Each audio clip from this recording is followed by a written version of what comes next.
محرم الحرام کا مہینہ اس درجہ قابل احترام ہے کہ اللہ عز و جل نے قرآن کریم میں اس ماہ کی عظمت و حرمت کا اعلان کیا ہے۔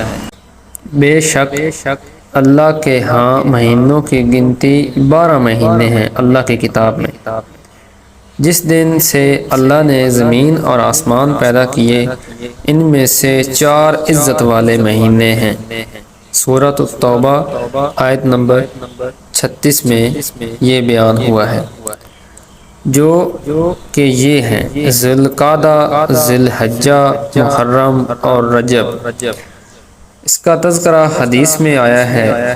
یہی وہ باعظمت مہینہ ہے جسے آثار و روایات میں اللہ کا مہینہ کہا گیا، جسے ہجرت کے پہلے مہینہ سے یاد کیا گیا، جسے مختلف تاریخی وقائع سے سبق آموزی کا مہینہ بتلایا گیا، مگر افسوس صد افسوس کہ ایسے بابرکت وعظیم مرتبط مہینہ کو غم و ماتم کا مہینہ بنا دیا گیا۔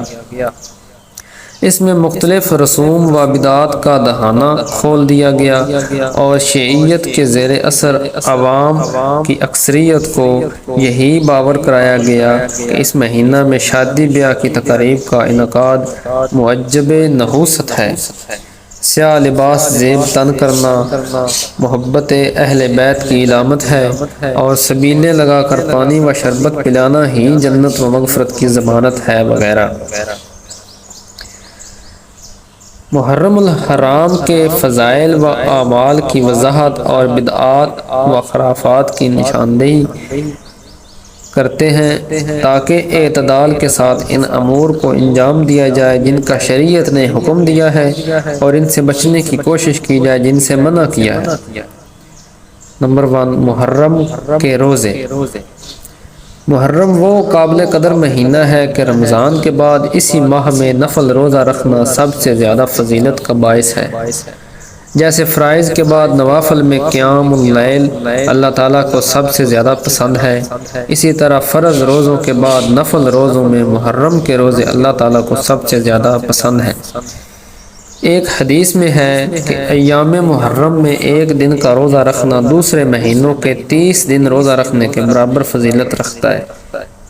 حضرت ابو ہریرہ سے مروی ہے کہ رحمت عالم صلی اللہ علیہ وآلہ وسلم نے ارشاد فرمایا، بہترین روزہ رمضان کے فرض روزوں کے بعد اللہ تعالیٰ کے مہینے محرم کے روزے ہیں۔ مسلم شریف۔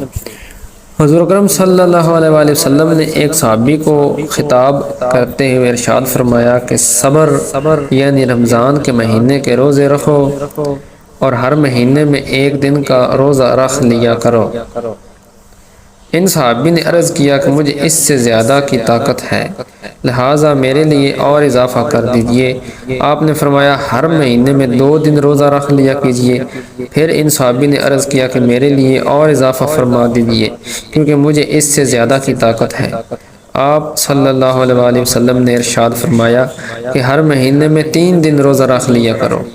پھر ان صحابی نے عرض کیا کہ میرے لیے اور اضافہ فرما دیجئے، تو آپ صلی اللہ علیہ وآلہ وسلم نے ارشاد فرمایا کہ ذی القعدہ، ذی الحجہ، محرم اور رجب کے مہینوں میں روزہ رکھو اور چھوڑو۔ آپ نے یہ بات 3 مرتبہ ارشاد فرمائی اور آپ نے اپنی 3 انگلیوں سے اشارہ فرمایا کہ ان کو ساتھ ملا دیا پھر چھوڑ دیا۔ تینوں انگلیوں کو ساتھ ملایا اور پھر چھوڑ دیا۔ مطلب یہ تھا کہ ان مہینوں میں 3 دن روزہ رکھو، پھر 3 دن لاگا کرو اور اسی طرح کرتے رہو۔ حدیث شریف میں ان 4 مہینوں کے اندر روزہ رکھنے کا طریقہ بتلایا گیا ہے۔ ضروری نہیں کہ ہر شخص اس طریقہ پر عمل کرے، بلکہ جس طرح اور جتنے روزے کوئی رکھ سکتا ہو اجازت ہے۔ حضور صلی اللہ علیہ وآلہ وسلم نے ان صحابی کے لیے یہی طریقہ مناسب سمجھا تھا، اس لیے ان کی شان اور حالت کے مطابق یہ طریقہ تجویز فرمایا۔ محرم کے عمومی روزوں کے علاوہ عاشورہ کے دن خاص کر روزہ رکھنا اور اس کا اہتمام کرنا بھی آپ صلی اللہ علیہ وسلم سے ثابت ہے، جیسا کہ حضرت ابن عباس فرماتے ہیں، میں نے نہیں دیکھا کہ رسول اکرم صلی اللہ علیہ وسلم کسی خاص دن روزہ کا اہتمام فرماتے ہوں اور اس کو کسی دوسرے دن پر فضیلت دیتے ہیں، مگر سوائے اس 10 محرم کے دن کے اور اس مہینہ یعنی رمضان مبارک کے مہینہ کے۔ بخاری شریف۔ علامہ نووی رحمۃ اللہ علیہ فرماتے ہیں کہ نفلی روزے رکھنے کے لیے افضل ترین مہینہ محرم ہے، اس میں عاشورہ اور اس کے علاوہ محرم کے دوسرے ایام کے روزے بھی داخل ہیں۔ یہ فضیلت ماہ محرم کے تمام روزوں کو شامل ہے، لہٰذا اگر اللہ تعالیٰ توفیق دیں تو اس پورے مہینے کے روزے رکھیں یا اس کی ہر پیر اور جمعرات کو روزہ رکھیں، ورنہ 9، 10 اور 11 کا اور کم از کم 9، 10 یا 10، 11 کا روزہ رکھیں۔ یوم عاشورہ سے متعلق ایک اور کام۔ محرم کی 10ویں تاریخ کو عاشورہ کہتے ہیں۔ اس دن روزہ رکھنے کے علاوہ اپنے اہل و عیال پر کھانے پینے یا کسی بھی اعتبار سے وسعت و فراخی بھی روایات سے ثابت ہے، جو اگرچہ فرض واجب نہیں مگر مستحسن ہے کہ اس طرح کر لیا جائے۔ چنانچہ حضرت ابن مسعود، حضرت ابو سعید الخدری، حضرت ابو ہریرہ اور حضرت جابر رضی اللہ عنہم سے منقول ہے کہ جناب رسول اکرم صلی اللہ علیہ وسلم نے ارشاد فرمایا، جو شخص عاشورہ کے دن اپنے گھر والوں پر خرچ کرنے میں وسعت و فراخی کرے گا، اللہ تعالیٰ سارا سال اس پر رزق میں وسعت فرمائے گا۔ بعض منکرات و خرافات۔ محرم کے مہینہ میں عاشورہ کے دن حضرت حسین اور دیگر اہل بیت رضی اللہ عنہم کی شہادت کے غم میں نوحہ اور ماتم کرنے کا عام رواج ہو چکا ہے، جو چند وجوہات کی بنا پر ناجائز ہے۔